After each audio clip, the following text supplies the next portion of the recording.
তো পাকিস্তানকে আবারও বেকায়দায় ফেললো তালিবান সরকার। এবার আফগানিস্তানও ভারতের পথেই হেঁটে জলযুদ্ধে নামলো ইসলামাবাদের বিরুদ্ধে। পেহেলগাঁও হামলার পর সিন্ধু জলবন্টন চুক্তি বাতিল করে ভারত। এবার তালিবানও কুনার নদীতে নতুন বাঁধ গড়ে বিপাকে ফেলতে চাইছে ইসলামাবাদকে। আর সেই বাঁধের কাজ যত দ্রুত সম্ভব শেষ করতে নির্দেশ দিয়েছেন সর্বোচ্চ নেতা হিবাতুল্লাহ আখুন্দজাদা। আর এই সিদ্ধান্তই পাকিস্তানের রাতের ঘুম এখন কেড়ে নিয়েছে, কারণ এই নদীর জলই খাইবার পাখতুনখোয়া থেকে শুরু করে পাকিস্তানের পাঞ্জাব পর্যন্ত কৃষি, পানীয় জল এবং বিদ্যুৎ উৎপাদনে গুরুত্বপূর্ণ ভূমিকা নেয়। সম্প্রতি টিটিপিকে দমন করতে পাকিস্তান আফগানিস্তানে হামলা চালায়, তার জবাবে পাল্টা হামলা করে তালিবান। তারপর থেকেই দুই দেশের সম্পর্ক একেবারেই তলানিতে। এবার সেই উত্তেজনায় পৌঁছে গেল জলের পর্যায়ে। বিশেষজ্ঞদের মতে কুনার নদী বাঁধ হয়ে গেলে পাকিস্তানের কৃষি, বিদ্যুৎ সমস্ত খাতেই তীব্র জল সংকট দেখা দিতে পারে।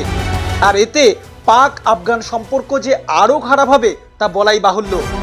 অনেকেই বলছেন ভারতের পথেই হাঁটছে তালিবান, কারণ পেহেলগাঁও জঙ্গি হামলার পর ভারত স্থগিত করেছে সিন্ধু জলবন্টন চুক্তি।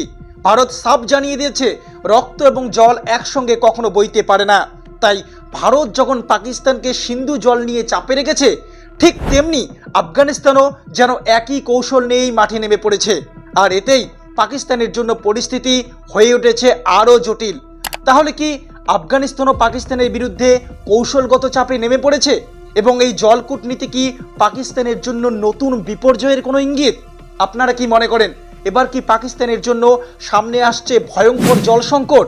আপনাদের মতামত অবশ্যই কমেন্ট বক্সে জানিয়ে দেবেন। আর ভিডিওটি ভালো লাগলে লাইক, শেয়ার এবং সাবস্ক্রাইব করে আমাদের পাশে থাকবেন। জয় হিন্দ, জয় ভারত।